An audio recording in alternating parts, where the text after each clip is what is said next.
Welcome friends. Doctor Lakshmi Prasanna గారికి welcome అండి. Thank you for మళ్ళీ మా సెషన్కి వచ్చి మీ నాలెడ్జ్ షేర్ చేయడానికి. We very glad to have you and it's a blessing, ఎందుకంటే ఇది మామ్స్ ప్రోగ్రాంలో 9th వీక్ అనమాట, final week. It's like a grand finale. So we very very warm welcome to you. And ఒకసారి ఎవరైనా friends వాళ్ళు miss అయి ఉంటే చిన్నగా మనము లక్ష్మీ ప్రసన్న గారి గురించి తెలుసుకుందాం. ఆవిడ హైదరాబాద్లో ఉంటారు. 22 సంవత్సరాలుగా ఆవిడ ధ్యాన ప్రచారం చేస్తున్నారు. ఆవిడ ద్వారా పిరమిడ్ ప్రపంచానికి 6 పుస్తకాలు అందించబడ్డాయి. దాంట్లో సూపర్ కింగ్స్ అంటే గర్భిణీ super kids super king, okay, Kings అని వచ్చింది, సారీ. ఇందులో సూపర్ కిడ్స్ అంటే గర్భిణీ స్త్రీల గురించి 4 సంవత్సరాల వరకు విద్యార్థుల కోసం పరిపూర్ణ విద్య, అలాగే మరణం గురించి ధ్యాన వీడ్కోలు, ఎలా జీవితంలోని అన్ని దశలకు సంబంధించిన పుస్తకాలు డాక్టర్ ప్రసన్న లక్ష్మి గారి ద్వారా అందించబడ్డాయి. కౌన్సిలింగ్ కూడా చేస్తూ ఉంటారు రెగ్యులర్గా. జూమ్ సెషన్స్లో ఆవిడ మెడిటేషన్ క్లాసెస్, కౌన్సిలింగ్ చేస్తారు. A very warm welcome to you, Andy, and stage is all yours. Please share your knowledge with us. Thank you for being, and sorry కొంచెం లేట్ అయింది ఇవాళ. Yeah, sorry for keeping you waiting. Thank you. Okay.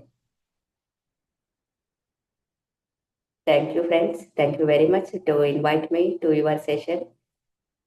ఈ sessions నాకు చాలా interest, ఎందుకంటే నాకు ఎక్కువ knowledge super కిడ్స్లో కానివ్వండి, పరిపూర్ణ విద్యలో కానివ్వండి, ఇదంతా కూడా పిల్లలకు సంబంధించిన నాలెడ్జ్ షేర్ చేస్తూ ఉంటాను నేను.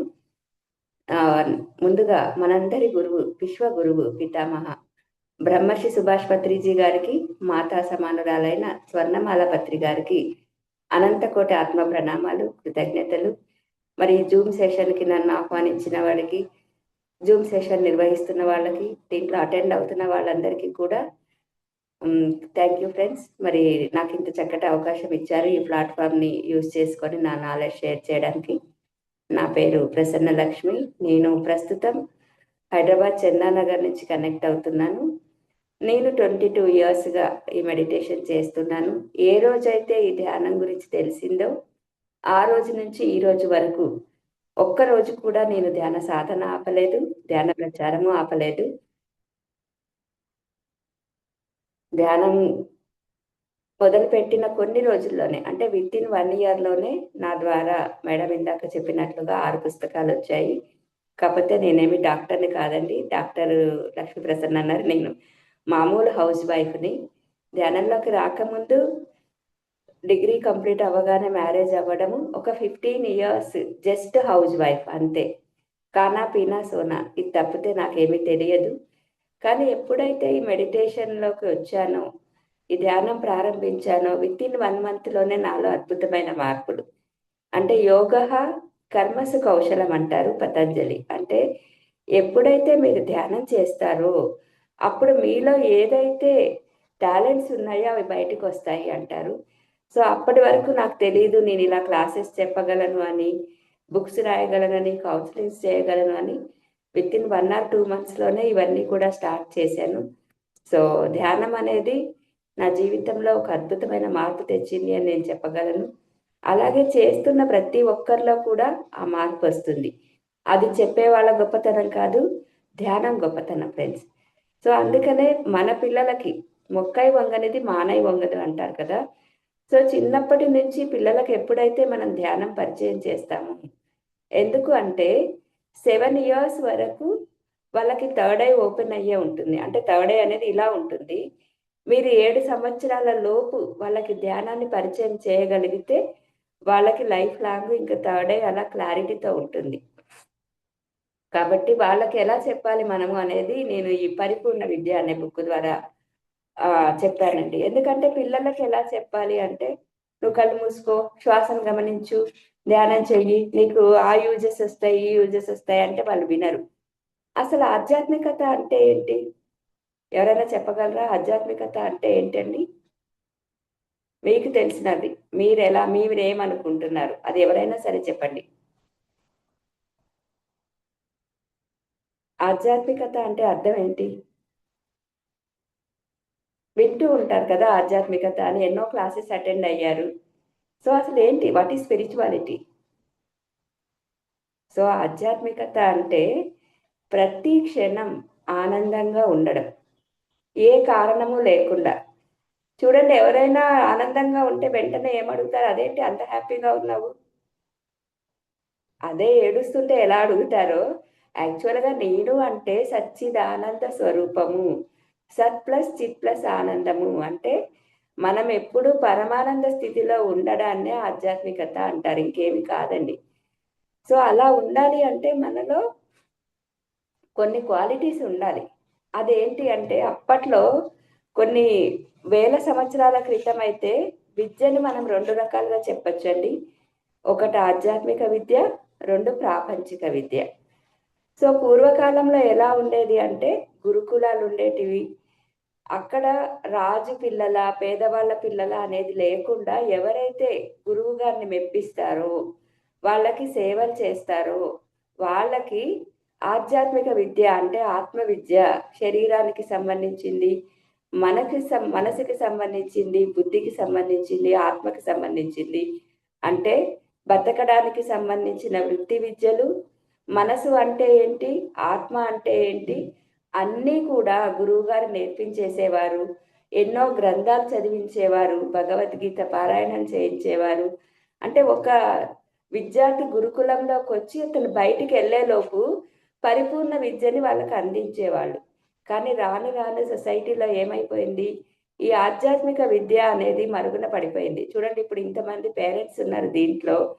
అసలు ఆధ్యాత్మికత అంటే ఏంటి అంటే సడెన్‌గా మనకే ఏం చెప్పాలో అర్థం కాదు. మరి మన పిల్లలకెలా తెలుస్తుంది? మనకే తెలియనప్పుడు. మనకెందుకు తెలియలేదు? మనం ఎల్‌కేజీ నుంచి పీజీ వరకు దాదాపుగా 20 ఇయర్స్ ప్రతిరోజు ఒక 5, 6 అవర్స్ స్కూల్స్‌కెళ్ళాము, కాలేజెస్‌కెళ్ళాము, జాబ్స్ చేస్తున్నాము. టెక్నికల్ నాలెడ్జ్ ఉంది, టెక్నాలజీ తెలుసు. కానీ వాట్ ఈజ్ స్పిరిచువాలిటీ అంటే అసలు నేను అంటే శరీరం కాదు. నేను అంటే ఆత్మ అని తెలుసుకోవడమే స్పిరిచువాలిటీ. చూడండి, నేను అంటే శరీరము అనుకుంటే అక్కడ జీవితం యొక్క అర్థం మారిపోతుంది. ఇదొక్కటే జీవితం ఉంది అనుకుంటారు. అసలు నా జీవితంలో ఇలా ఎందుకు జరుగుతుంది అనేవి అర్థం కాదు. కానీ నేను అంటే ఆత్మ అనుకుంటే కర్మ సిద్ధాంతం ఉంది, పునర్జన్మ సిద్ధాంతం ఉంది. సో, నా జీవితానికి నా వాస్తవానికి నేనే సృష్టికర్తని. నా జీవితం నా చేతుల్లోనే ఉంది. నేనే ప్రతి క్షణం నాకు నేనే సృష్టించుకుంటున్నాను. ఇలా జీవితం యొక్క అర్థమే మారిపోతుంది. పిటి ఏంటి అంటే ఆంధ్రప్రదేశ్, తెలంగాణలో ఒక 15 ఇయర్స్ బ్యాక్ ఒక సర్వే చేశారట. చేస్తే ప్రతి నిమిషానికి 14 మంది స్టూడెంట్స్ ఆత్మహత్య చేసుకుంటున్నారట. చూడండి, అప్పుడు పత్రిజీ గారు ఏం చేశారు అంటే విద్యార్థులకి ఈ ధ్యానం అనేది అందించాలి అని ధ్యాన విద్యార్థి అనే కాన్సెప్ట్ స్టార్ట్ చేశారాయన. ఎందుకు అంటే అసలు వాళ్ళకి నేను అంటే శరీరం అనుకుంటున్నారు. ర్యాంకులు రాకపోతే, మార్క్స్ రాకపోతే, క్లాస్‌లో ఫస్ట్ రాకపోతే, అప్పుడు పైనుంచి దూకి కింద పడి చనిపోతూ ఉన్నారు అప్పుడు చాలామంది పిల్లలు. కానీ అసలు అది అవసరం లేదు. మార్క్స్ వాళ్ళ బుద్ధికి కొలమానాలు కాదు. అసలు నీవు అంటే శరీరమే కాదు. ప్రతి ఒక్క జీవితము చదువు కోసమే కాదు. సో, నువ్వు ఆనందంగా ఉండాలి అంటే, నీకు నువ్వెవరో తెలుసుకుంటే ఆనందంగా ఉంటావు అని నేర్పించడానికే, ఈ ఆధ్యాత్మిక విద్యను నేర్పించడానికే పిఎస్ఎస్ఎం అనేది ధ్యాన విద్యార్థి ప్రాజెక్ట్‌తో ప్రజల ముందుకు వెళ్ళింది. అప్పుడు మేమందరము కూడా ఎలా చెప్పేవాళ్ళము అంటే, ప్రతిరోజు ఒక 40-50 మెంబర్స్ ఒక ఊర్లో గ్యాదర్ అయ్యి, వాళ్ళు ప్రతి స్కూల్‌కి వెళ్ళి ఒక్కొక్క క్లాస్‌కి ఒక్కొక్క సెషన్ తీసుకునేవాళ్ళం. అలా వారానికి 2, 3 క్లాసెస్ ఒక్కొక్క స్కూల్‌లో, కాలేజెస్‌లో అంటే ఎల్‌కేజీ నుంచి పీజీ వరకు ఎవరు మాకు పర్మిషన్ ఇస్తే అక్కడికి వెళ్ళిపోయేవాళ్ళం. అక్కడ క్లాసెస్ తీసుకునేవాళ్ళం. సో, 1, 2 సెషన్స్ తీసుకునేసరికే ఆ పిల్లలకు అర్థమైపోయేది. ధ్యానం అంటే ఏంటి? ఆధ్యాత్మికత అంటే ఏంటి? అసలు మనం దేనికి బాధపడాలి? దేనికి బాధపడకూడదు? ఎలా ఉండాలి? ఎలా ఉండకూడదు? ఇవన్నీ మీకు ప్రాపంచిక విద్యలో ఎక్కడా నేర్పించరండి. 20 ఇయర్స్ కాదు, 25 ఇయర్స్ వాళ్ళు పీజీలు చేయొచ్చు, డాక్టర్స్ కావచ్చు, లాయర్లు కావచ్చు, ఇంజనీర్లు కావచ్చు. కానీ ఆధ్యాత్మికత అనేది దురదృష్టవశాత్తు ఎక్కడా నేర్పించబడట్లేదు. మరి ఆ బాధ్యతను ఎవరు తీసుకోవాలి అంటే ఐదర్ పేరెంట్స్ లేదా తెలిసిన వాళ్ళైనా ఈ బాధ్యతను తీసుకోవాలి. సో అప్పుడు నేను ఈ బుక్ని రాయడం జరిగిందనమాట. సో తర్వాత ఏం జరిగింది, ఫస్ట్లో అయితే గురుకులాల్లో నేర్పించేవారు. కానీ భారతదేశంలో ఎప్పుడైతే కంబైన్డ్ ఫ్యామిలీస్ ఉన్నాయో అప్పుడు నానమ్మలు, అమ్మమ్మలు, తాతయ్యలు పిల్లలకు నేర్పించేవాళ్ళు. తర్వాత ఏమైంది, కంబైన్డ్ ఫ్యామిలీస్ అనేదే పోయాయి. సో ఓన్లీ ఫ్యామిలీ అంటే పేరెంట్స్, వాళ్ళిద్దరికీ తీరికుండదు. తీరికున్నా వాళ్ళకి సత్యం తెలియదు. కాబట్టి పిల్లలకు అసలుకి ఏ జ్ఞానము లేకుండా పోయింది ఫ్రెండ్స్. మరి ఆ జ్ఞానాన్ని మనం ఎలా అందించాలి అంటే కథల రూపంలో అందిస్తే వాళ్ళకి బాగా అర్థమవుతుంది అనే కాన్సెప్ట్తో. ఎందుకంటే పిల్లలు మనం వెళ్ళగానే మన మాట వినరు. వాళ్ళ కాన్సన్ట్రేషన్ అంతా మన వైపు టర్న్ అవ్వాలి అంటే స్టోరీస్ అంటే చిన్న పిల్లల నుంచి ముసలి వాళ్ళ వరకు ఎవరైనా కూడా చక్కగా చక్కగా కాన్సన్ట్రేషన్తో వింటారు. ప్లస్ గుర్తు పెట్టుకుంటారు. ఆ స్టోరీ ఎప్పుడు మైండ్లో రికార్డ్ అయిపోయి ఉంటుంది. అందుకనే నేను చెప్పాల్సిన కాన్సెప్ట్స్ అన్నీ కూడా ఈ బుక్లో ఎక్కువగా స్టోరీస్ లాగే రాశానమాట. సో ఫస్ట్ ఏంటి, పిల్లల్లో మనం ఏం నేర్పించాలి అంటే నమ్మకం. నీ వాస్తవానికి నువ్వే సృష్టికర్తవు, నీ నమ్మకమే నిన్ను నడిపిస్తుంది. ఇది పిల్లలకి చాలా బలంగా మనం చెప్పగలిగితే, అది వాళ్ళు అర్థం చేసుకుంటే జీవితంలో ఎలాంటి కష్టాలు, నష్టాలు, బాధలు, అవమానాలు, దుఃఖాలు, ఫెయిల్యూర్స్ ఎదురైనప్పటికీ కూడా వాళ్ళు చాలా దృఢంగా ముందుకు వెళ్ళగలుగుతారు. అసలు నమ్మకం అంటే ఏంటి, దాన్ని మనం ఎలా ఎక్స్ప్లెయిన్ చేస్తాం వాళ్ళకి? నమ్మకం అంటే ఏంటి వాళ్ళకి అర్థమయ్యేటట్టుగా చెప్పాలి అంటే ఒక చిన్న స్టోరీ చెప్తాను ఫ్రెండ్స్. ఒక ఊర్లో ఒక సాధువు ఉన్నాడట. ఆయన ప్రతిరోజు సాయంకాలం కాగానే ఏం చేసేవారంటే ఉదయం నుంచి ఆయన ఏదో తపస్సు చేసుకుంటూ ఉండి సాయంత్రం ప్రవచనాలు చెప్తూ ఉండేవాడు అనమాట. ఆయన ప్రవచనాలు వినటానికి చాలా మంది జనాలు వచ్చేవాళ్ళు. కానీ వాళ్ళకందరికీ నమ్మకం ఏంటి అంటే ఆ సాధువు నోట్లో నుంచి ఏదైతే వస్తుందో అది జరిగి తీరుతుంది. ఎందుకు అంటే ఆయనకేమి వ్యామోహాలు లేవు, పెళ్ళాం పిల్లలు లేరు, ఆయన ఏమైనా ప్రజల కోసమే బతుకుతున్నాడు, ఆయనకి ఆ శక్తి ఉన్నది అని వీళ్ళందరి నమ్మకం అనమాట.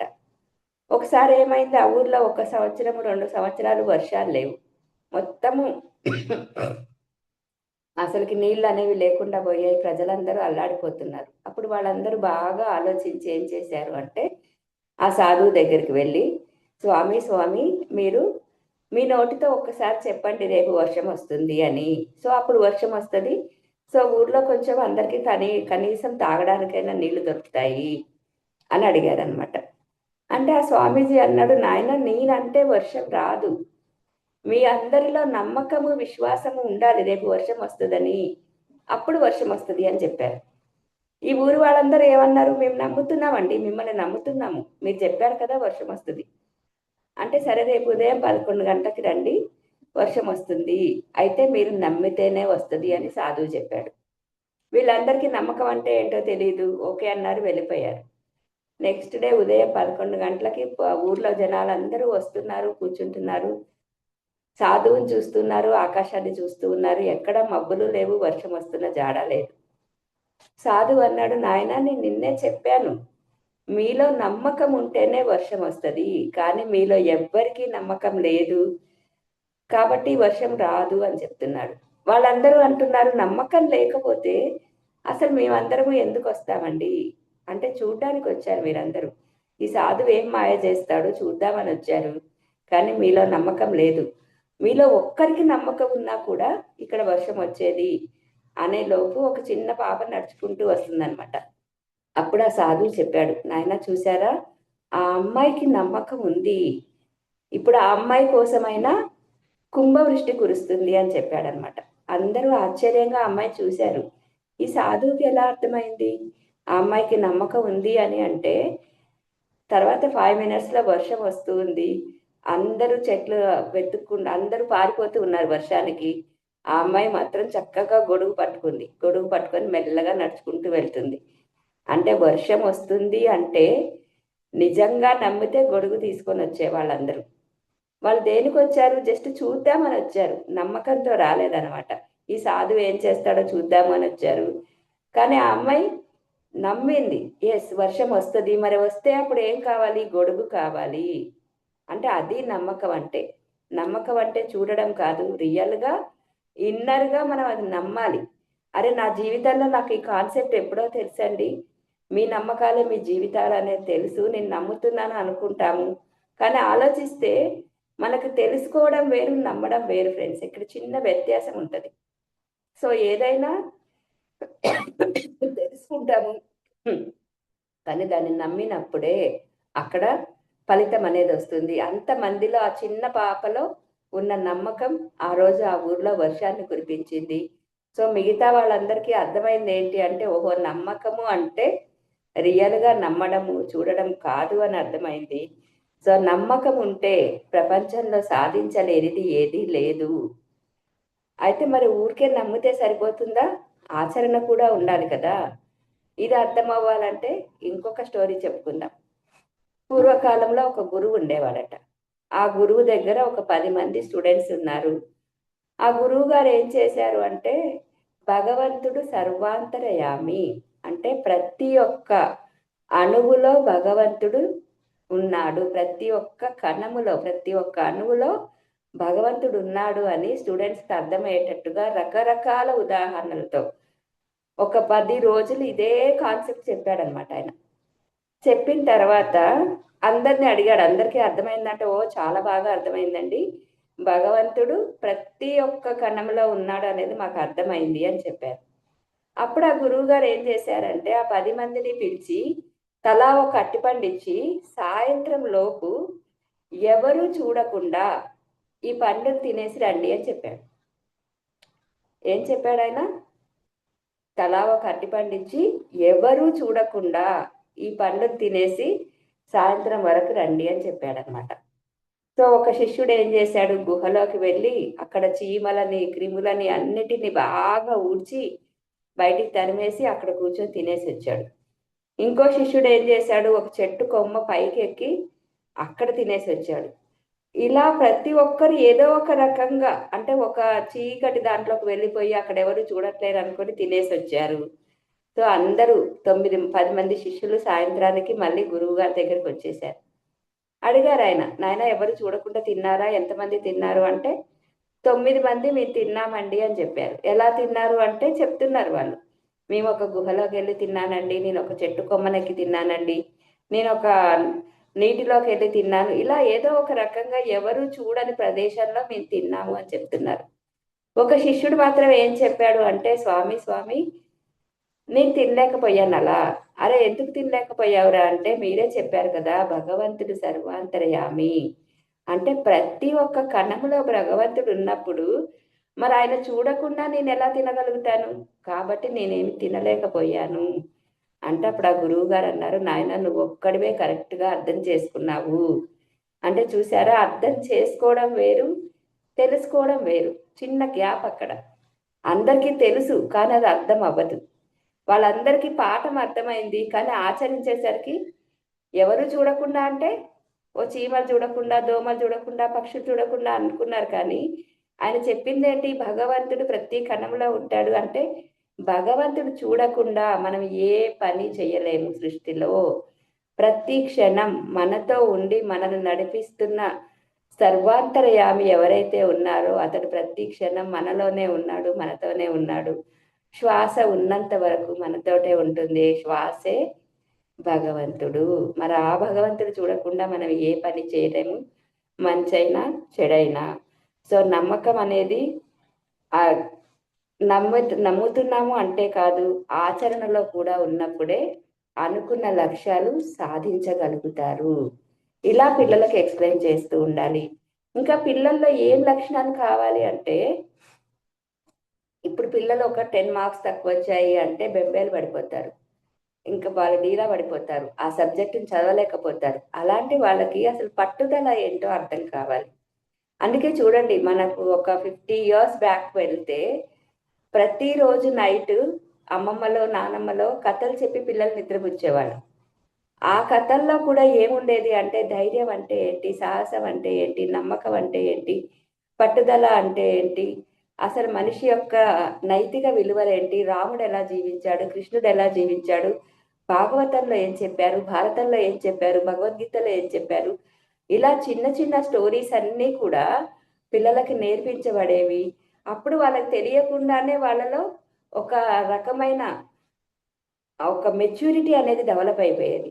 ఇప్పుడు చెప్పేంత ఓపిక పేరెంట్స్‌కి లేరు. వినేంత తీరిక పిల్లలకి లేదు. ఎందుకు అంటే ఇళ్ళల్లో ఉన్న ఫోన్‌లు కానివ్వండి, టీవీలు కానివ్వండి, టెక్నాలజీ కానివ్వండి, ఇద్దరి టైంని తీసేస్తుంది. పెద్దవాళ్ళు అనేవాళ్ళు ఎక్కడో తప్పితే కనిపించట్లేరు. పిల్లలు, పెద్దవాళ్ళు కలిసున్న ఇల్లు చాలా తక్కువైపోయాయి. ఇప్పుడు చాలామంది పిల్లలకు స్టోరీ బుక్స్ ఉన్నాయి. కానీ ఆ స్టోరీ బుక్స్‌లో అసలు ఏమీ ఉండదు.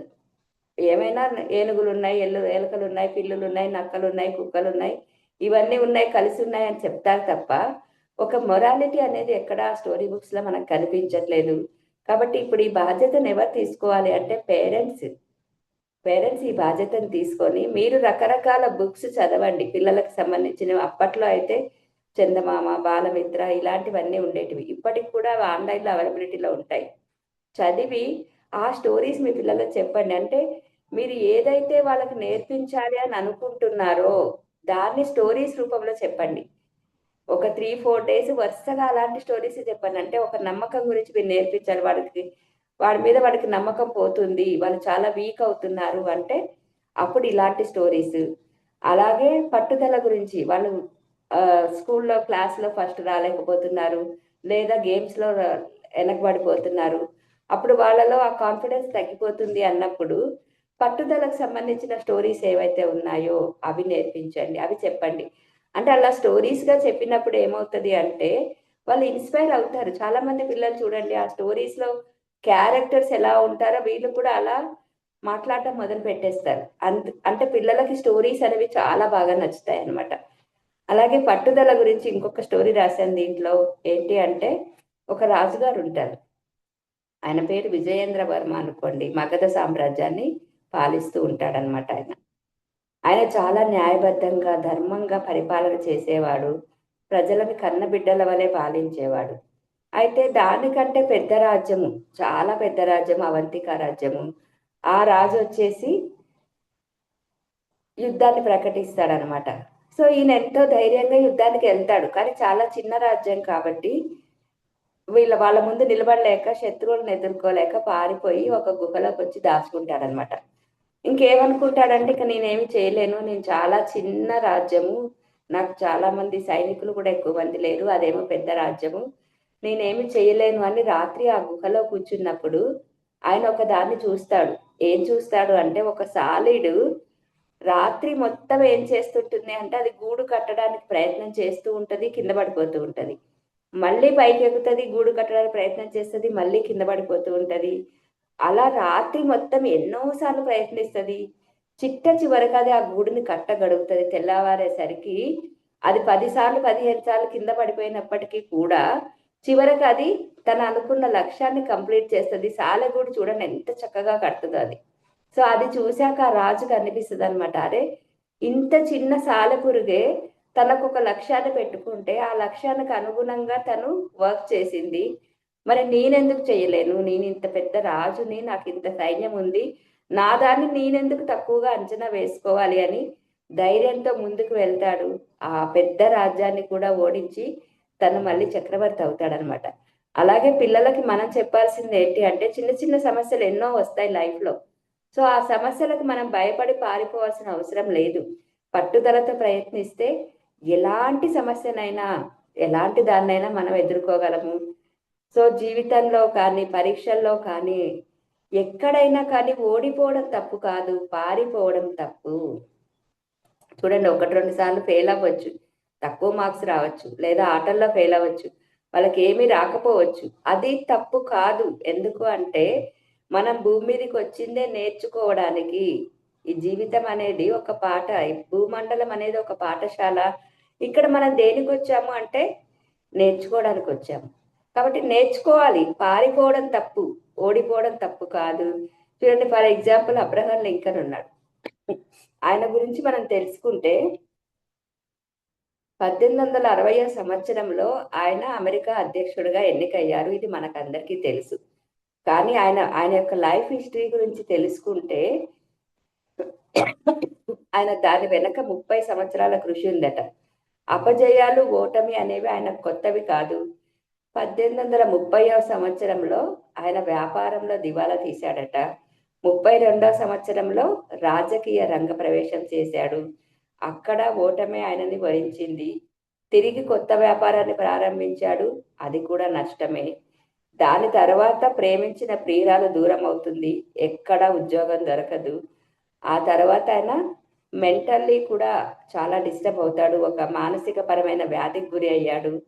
ఆ తర్వాత సెనెట్కి పోటీ చేసి ఓటమి పాలయ్యాడు. అలాగని ఊరుకోకుండా వైస్ ప్రెసిడెంట్గా పోటీ చేస్తాడు. అక్కడ కూడా తిరస్కరించబడ్డారు.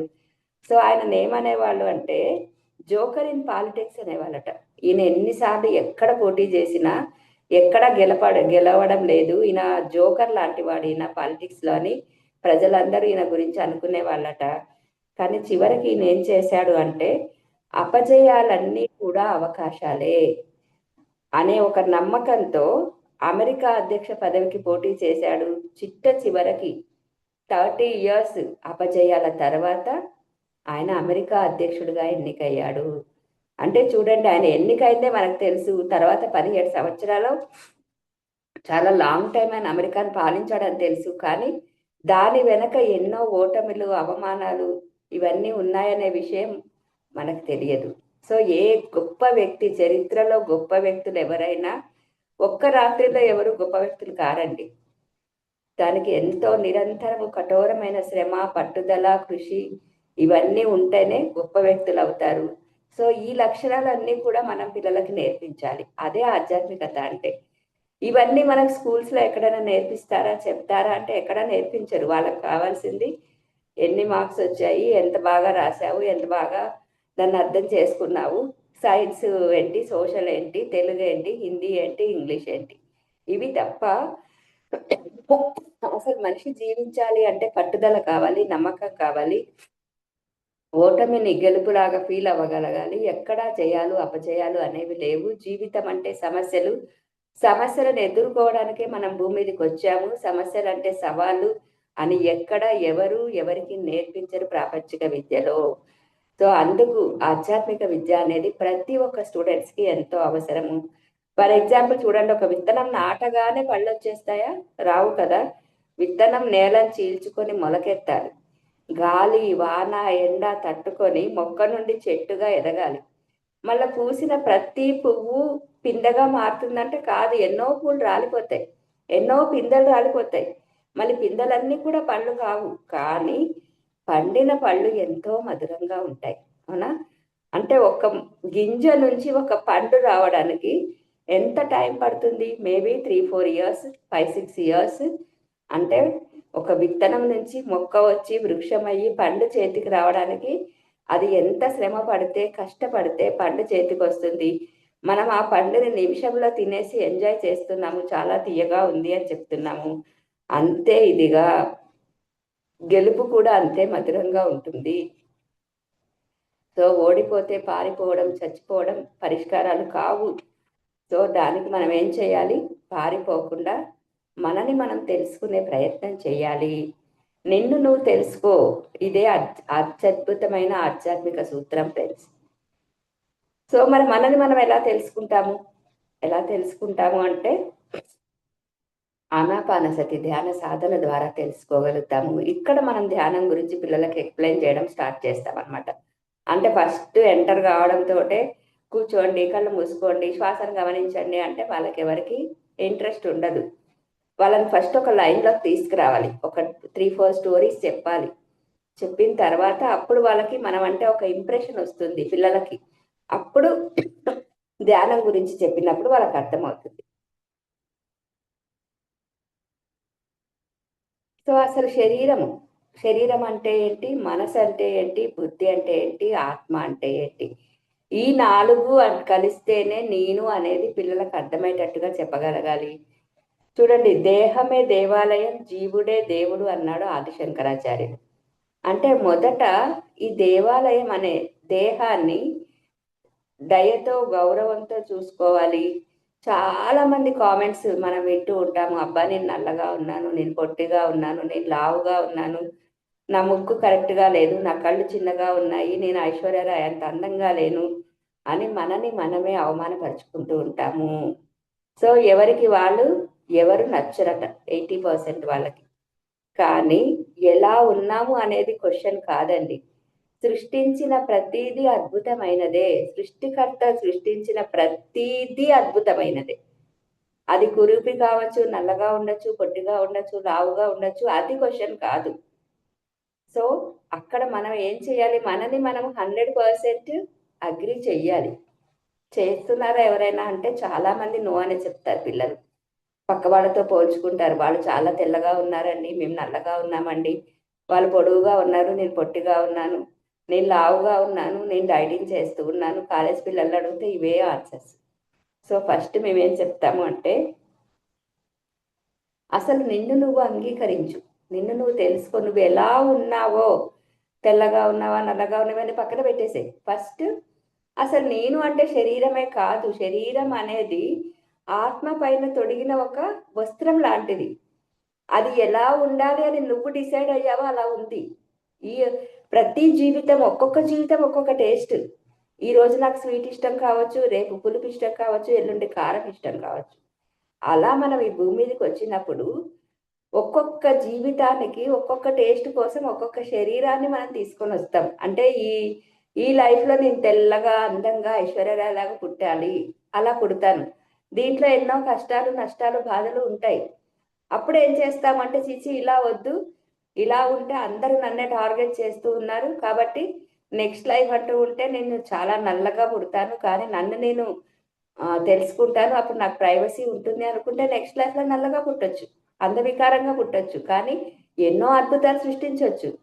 సో అద్భుతాలు సృష్టించడానికి తెలుపు నలుపు, బాగుండడం బాగలేకపోవడం ఇవి కాదు కావాల్సినవి.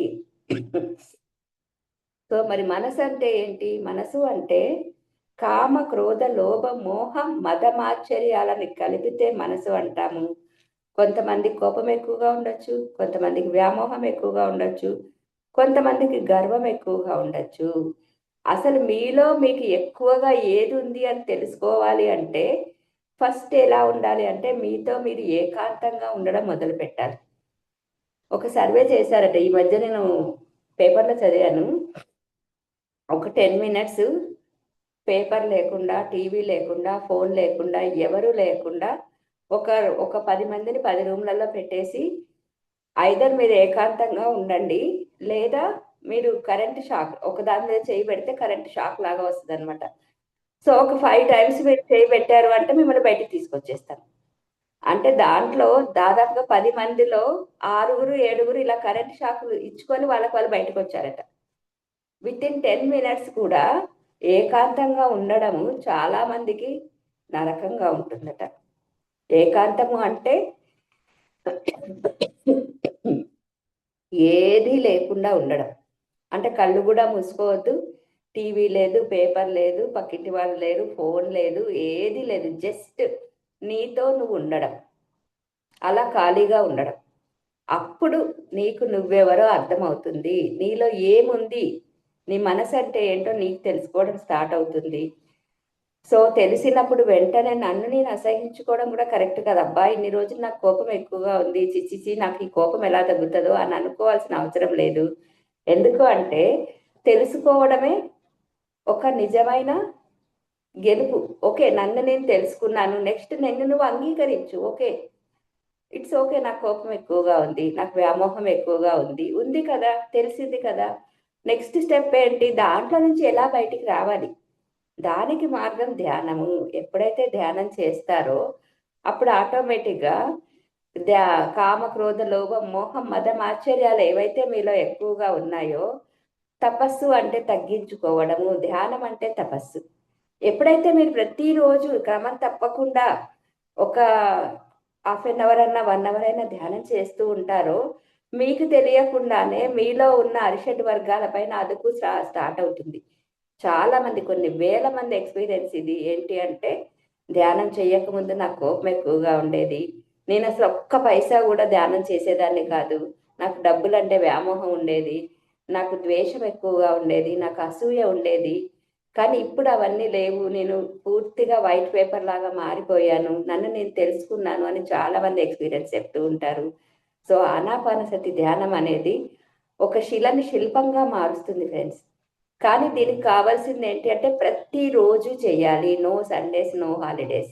టైం ఉన్నప్పుడు చేయాల్సింది కాదు, టైం పెట్టుకొని చేయాల్సింది ధ్యానం.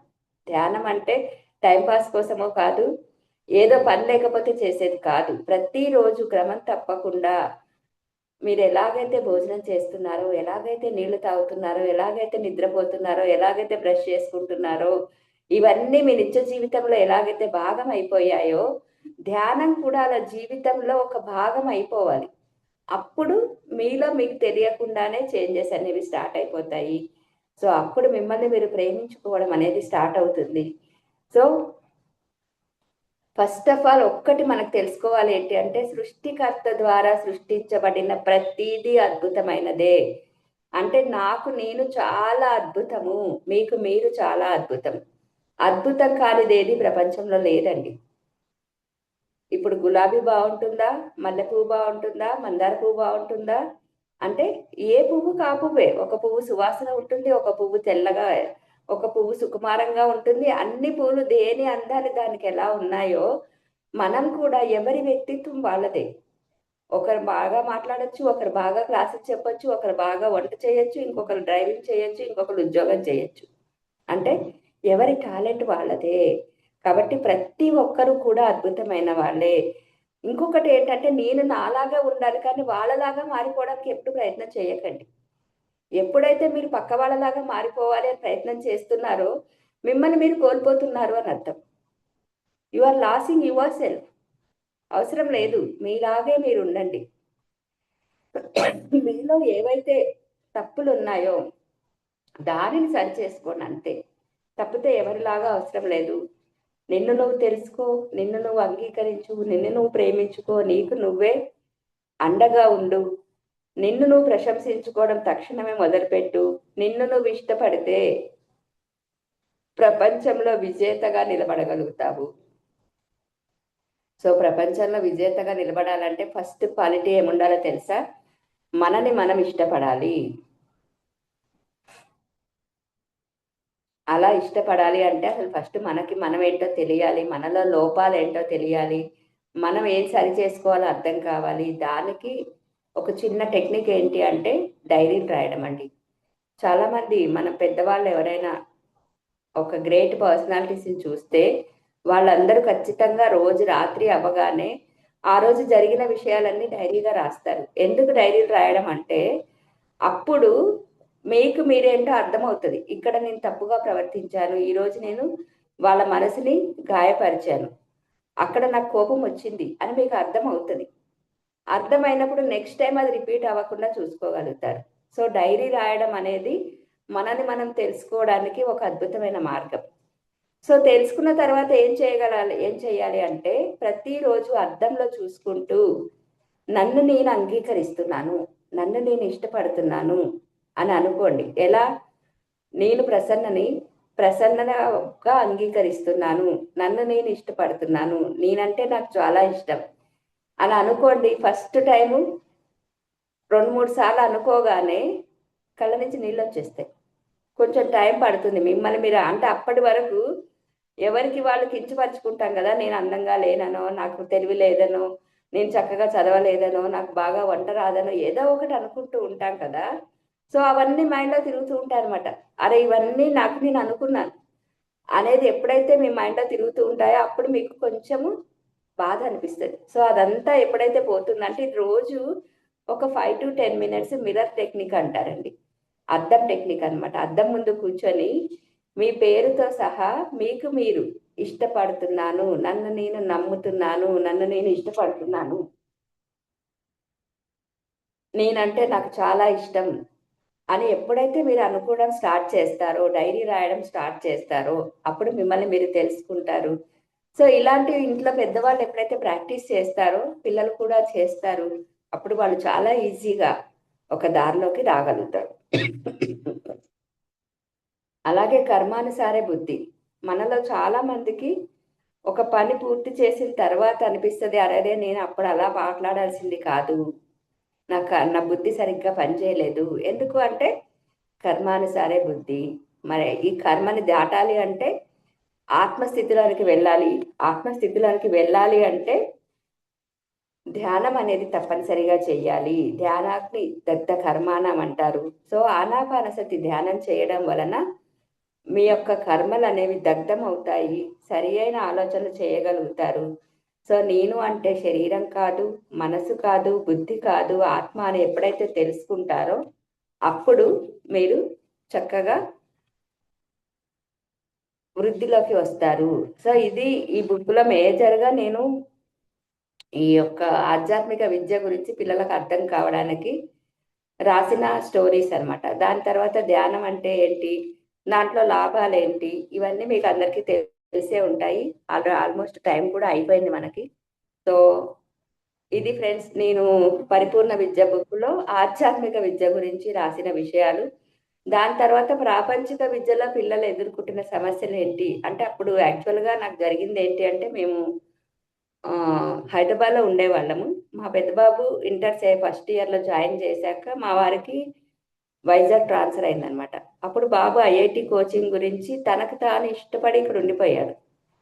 అది యాజ్ ఏ మదర్ నేను చాలా హర్ట్ అయ్యాను. అరే! నేను ఉంచాలి. కానీ నేను వైజాగ్ రా, నేను చదివిస్తాను. నీకు ఐఐటీలో కావాలంటే వస్తది. దానికి ప్రాబ్లమ్ కాదు. అక్కడ కూడా నీకు మంచి కాలేజెస్ ఉన్నాయి. నారాయణ ఉంది అంటే కూడా వాడు కాదు. నేను హైదరాబాద్‌లోనే ఉంటాను. నేను ఇక్కడే చదువుతాను. నాకు ఐఐటీనే కావాలి అని ఎప్పుడైతే వాడు ఆగిపోయాడో, అప్పుడు యాజ్ ఏ మదర్ నాకు చాలా బాధేసిందనమాట. ఇదేంటి నేను ఒక్కరోజు కూడా పిల్లల్ని వదిలేసి ఉండలేదు. వీడు చాలా ఈజీగా నన్ను వదిలేసి ఉంటా అంటున్నాడు. అనేసి అప్పుడు ఒక వారం రోజులో, 10 రోజులో బాగా ఏడ్చేసాను నేను. ఇదేంటి వీడు ఇట్లా ఉండిపోయాడు అని. అప్పుడు నాకు ఇంకసలు ఇది కాదు, ఒక వ్యామోహంలో ఉన్నానేమో ఏదైనా. వీడు చాలా తేలికగా మారిపోయాడు పిల్లలు. మరి నేనెందుకు ఇలా ఉన్నాను ఇంత ఏజ్ వచ్చిన తర్వాత? వాడేమి దేనికోసమో ఉండట్లేదు. వాడికి చాలా కష్టమే హాస్టల్స్‌లో ఉండాలో, ఎక్కడన్నా ఉండాలంటే. కానీ వాడికొక లక్ష్యం ఉంది. మరి నా జీవితానికి ఒక లక్ష్యం లేదు కాబట్టే నేను ఇలా ఉన్నానని నాకు అర్థమైంది. అప్పుడు నేను దారి వెతుక్కున్నాను. అప్పుడు నాకు ఈ ధ్యానం అనేది దొరికింది. దాని తర్వాత నేను ప్రతి దాన్ని యాక్సెప్ట్ చేయడం మొదలుపెట్టాననమాట. సో, దాని తర్వాత ఇక్కడ మా బాబు ఏదైతే ఐఐటీ ఎగ్జామ్ రాసినప్పుడు ప్రాబ్లమ్స్ ఫేస్ చేస్తూ ఉన్నాడో, ఆ ప్రాబ్లమ్స్‌కి సొల్యూషన్స్ నేనక్కడ లైబ్రరీలో కూర్చొని వెతికేదాన్ని. ఎన్నో సైకాలజిస్టులు రాసిన పుస్తకాలు ఆహ్, ఇవన్నీ చదివేదాన్ని. సో, దాంట్లో ఏవైతే మేజర్‌గా పిల్లలు ప్రాబ్లమ్స్ ఫేస్ చేస్తున్నారో, వాటికి సంబంధించినవి పరిష్కారాలేంటి అనేది కూడా ఈ బుక్‌లో ఎక్స్‌ప్లెయిన్ చేశాను. అంటే ఆధ్యాత్మిక విద్య అంటే ఏంటి? ప్రాపంచిక విద్య అంటే ఏంటి? ప్రాపంచిక విద్యలో పిల్లలు ఎదుర్కొంటున్న సమస్యలేంటి? ఈ 2 కలిస్తేనే ఒక మనిషి పరిపూర్ణ విద్యావంతుడవుతాడనే కాన్సెప్ట్‌తో దీనికి పరిపూర్ణ విద్య అని పేరు పెట్టామనమాట. Okay friends. Thank you very much. మరి ఇంతటి చక్కటి అవకాశాన్ని నాకిచ్చినందుకు thank you. Thank you very much. Thank you Lakshmi Prasanna గారు. చాలా అద్భుతంగా చెప్పారు ఇవాళ సెషన్. స్పెషల్లీ ఏంటంటే మనకిప్పుడు ఈ ఆధునిక ప్రపంచంలో ఎదురయ్యే సమస్యలన్నీ చాలా వివరించి చెప్పారు. అండ్ మీరు చిన్నపిల్లలకి అర్థం అవ్వడానికి వాళ్ళ తల్లిదండ్రులు ఆ పుస్తకాలు తీసుకొని వాళ్ళకి చిన్న చిన్న కథల రూపంలో చెప్పడానికి మీరన్నట్టే ఇదివరకు మనం పెరిగేటప్పుడు మనకి అమ్మమ్మలు, తాతలు ఎవరో ఒకళ్ళ ఇంట్లో ఉండేవారనమాట. అది ఒక జాయింట్ కుటుంబం లాగా, వ్యవస్థలాగా ఉండేది. ఇప్పుడేమో అందరూ ఇండివిడ్యువల్ ఫ్యామిలీస్ అయిపోయి తల్లిదండ్రులిద్దరూ ఉద్యోగాల పరంగా చాలా బిజీగా ఉండి పిల్లలకి వాళ్ళ పోషణలో కొంచెము మనం అందరం ఎదుర్కొనే సమస్యలు ఎలా ఈజీగా వాటిని పిల్లల్ని సాల్వ్ చేసుకోవచ్చు చక్కగా చెప్పారనమాట. ముఖ్యంగా నచ్చినవి ఏంటంటే ఇప్పుడు ఉత్తి చదువులే కాదు, బట్ ఆధ్యాత్మిక జ్ఞానం ఇవ్వాలి వాళ్ళకి. నమ్మకం ఉండాలి. అండ్ పిల్లలు అన్నీ గెలవడమే కాదు, ఓడిపోవడం కూడా నేర్చుకోవాలి. 2 గెలుపు, ఓటమి అన్నది జీవితంలో అన్నీ ఎదుర్కోవాలి. అండ్ అవి అసలు ఏ విధంగా కూడా మన సక్సెస్ అవి డిటర్మైన్ చేయవు ఒక మనిషి జీవితాన్ని.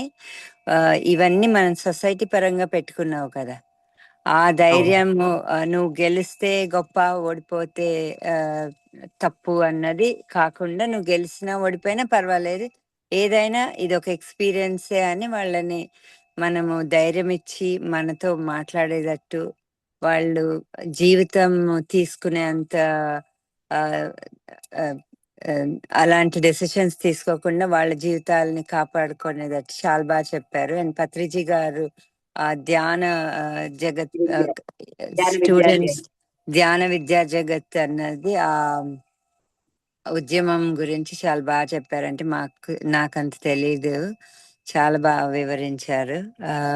చాలా థ్యాంక్స్ అండి. అండ్ ఎస్పెషల్లీ ఈ మామ్స్ ప్రోగ్రామ్కి మనకు కావాల్సింది అదే కదా. అంటే మనము పిల్లల్ని పెంచడంలో జయాపజయాలతో సంబంధం లేదు. పిల్లలు ఎలాంటి వాళ్ళైనా సరే సెల్ఫ్ యాక్సెప్టెన్స్, సెల్ఫ్ లవ్ అన్నది ఇంపార్టెంట్. వాళ్ళు కాన్ఫిడెన్స్తో ఉండాలి. ప్రతి మనిషిలోనూ మంచి చెడు ఉంటాయి, అవి మనం దాటడానికి ట్రై చేయాలి, కానీ దాని గురించి బాధపడకూడదు అన్నది చాలా బాగా చెప్పారు. Thank you very much friends. ఇంకా మీకు ఎవరికైనా ఏదైనా క్వశ్చన్స్ ఉన్నా, ఏదన్నా అడగాలనుకున్నా కూడా అడగండి ప్రసన్నలక్ష్మి గారిని. అండ్ మీరు ఇందాక అన్నారు కదండి, నేను పెద్ద డాక్టర్ కాదు, జస్ట్ హౌస్ వైఫ్ అని. అట్లా ఏం కాదండి. మీరు ఇంతమందిని లైఫ్స్ ని ఇన్స్పైర్ చేసినప్పుడు మనము అంటే డాక్టర్ అంటే అదొక డిఫరెంట్ టైప్స్ ఆఫ్ డాక్టర్స్ ఉంటారు కదా. ఇప్పుడు మీరు చిల్డ్రన్ ని పేరెంట్స్ ని ఇన్స్పైర్ చేసినప్పుడు you are a doctor in your own way అన్నమాట. అండ్ నేను సామాన్య హౌస్ వైఫ్ అనుకోకూడదు, మీరు చాలా అసామాన్య హౌస్ వైఫ్ అన్నమాట. ఎందుకంటే సామాన్య హౌస్ వైఫ్ అనేది before meditation. After meditation I changed my self. అప్పుడు కూడా మీరు అసామాన్యమే, కానీ మీరు అప్పుడు తెలుసుకోలేకపోయారు, ఇప్పుడు తెలుసుకున్నారు అనమాట. ఎప్పుడు అందరూ మీరు అన్నట్టే సృష్టిలో ప్రతి వాళ్ళు అద్భుతాలే అన్నమాట. ఎందుకంటే ఆ self love, self acceptance is a beautiful concept. Thank you. అందరికీ ఇప్పుడు మనకి ఎక్కువ కావాల్సింది అదే కదా. ఎందుకంటే అద్దం ముందు నుంచుని మిర్రర్ టెక్నిక్ మనం చేస్తే మన ఫ్యామిలీలో కూడా బోలెడ్ చేంజెస్ వస్తాయి కదా. అందుకనేసి చాలా థ్యాంక్స్ అండి. అంటే మళ్ళీ మనకు అది గుర్తు చేసి, చిన్న చిన్న విషయాలే గాని చాలా బ్యూటిఫుల్ గా చెప్పారనమాట. Thank you for coming to our session. And ఇది ఫ్రెండ్స్, మన లాస్ట్ వీక్ ఎలాగైతే ఒక మదరు, ఒక తల్లి 9 నెలలు గర్భంలో దాల్చి ఎలాగైతే ఒక శిశువుని ప్రసవిస్తారో, అలాగే మనకి ఈ ప్రోగ్రాం కూడా 9 వారాలు జరిగింది అనమాట. చాలా విజయవంతంగా జరిగింది. అండ్ అందరము సెలబ్రేట్ చేసుకోవాల్సిన మూమెంట్ అన్నమాట. ఎందుకంటే ప్రతి స్త్రీ కూడా ఒక సృష్టికర్తే కదా. So it's a beautiful journey. And మాతృత్వం అన్నది ఒక స్త్రీకి వరము. అందుకనే కదా మనం భగవంతుడిలో కూడా అన్నిటికన్నా శ్రీమాత్రే నమః అనుకుంటాం కదా, అమ్మ. అలాగే ప్రతి వాళ్ళలోనూ ఆ మాతృత్వాన్ని చూసి గౌరవించాలి అండ్ గర్వపడాలి. థ్యాంక్ యూ వెరీ మచ్ అండి. Thank you for thank you so much అండి ప్రసన్న గారు. Thank you. అది చాలా విషయాలు చెప్పారమ్మా. అసలు ఎన్ని విషయాలు, చాలా చాలా అసలు సూపర్ సిక్స్ అనేసి, మీరు సూపర్ మామ. నేను ఒక హోమియోపతి డాక్టర్. ఇప్పుడు మీరు అన్నారు కదా, ఎవరినైనా మనము ఎఫెక్ట్ చేస్తే వాళ్ళు డాక్టర్ కిందికి వస్తారు. ఎందుకంటే వాళ్ళని బ్యాలెన్స్ చేసి హెల్ప్ చేసి అట్లా. మీరు ఇంకొకటి అన్నారు, జర్నలిజం. ఆ పని నేను చేశానండి, నా చేత చేయించారు దేవుడు 16 years బ్యాకే, 2008లో. అది డాక్యుమెంటేషన్ చేసి న్యూస్ లెటర్స్ లాగా చేసి చివరికి బుక్ లాగా చేశారు 2010లో. సో అంటే మీరు అన్నట్టు మనం ప్రతి ఒక్కరము స్పెషల్ అందరం అసలు వాళ్ళకున్న టాలెంట్స్ ని. సో నాకు చక్కగా గుర్తుకొచ్చింది అదే బియాండ్ ద లిమిట్స్ అనేసి. అంత ఇయర్స్ లో ఉన్నాను నేను, ఒక 29 years. సో ఆ ఎక్స్పీరియన్సెస్ ఎలా ఇన్ఫ్లుయెన్స్ చేస్తారనేసి. సో చాలా థ్యాంక్స్ అమ్మా. సారీ నేను ఎక్కువసేపు మాట్లాడలేను, డిస్కనెక్ట్ అవుతున్నానమ్మా. నాకు అదేంటి కనెక్ట్ అవుతుంది. థ్యాంక్ యూ సో మచ్ అమ్మా. Thank you. Okay, thank you అమ్మా, చాలా బాగా చెప్పొద్దు. నేనేం చెప్పాలా అనుకుంటున్నా అది రజనీ గారు చెప్పేశారు ముందే. నేను అనుకోను అంతనే. చాలా బాగుందమ్మా session. Thank you so much. Thank you అండి. Thank you so much Prasanna Lakshmi గారు. బ్యూటిఫుల్ సెషన్ అండి. Thank you so much. 2 sessions ఇచ్చారు మాకున్న 9 sessions లో. ఇంత అద్భుతమైన జ్ఞానం ఇచ్చారు. ట్రావెల్ లో ఉన్నాను. So and thank you so much అండి for such a beautiful wisdom. Thank you so much అండి. Thank you so much Rajani గారు. లాస్ట్ మినిట్ లో ఈ రోజు రావాల్సిన హోస్ట్ రాలేదు. లాస్ట్ మినిట్ లో మిమ్మల్ని వెయిట్ చేపించాం 10 minutes. Sorry for that. And Rajani గారు థ్యాంక్స్ టు యూ టూ అండి.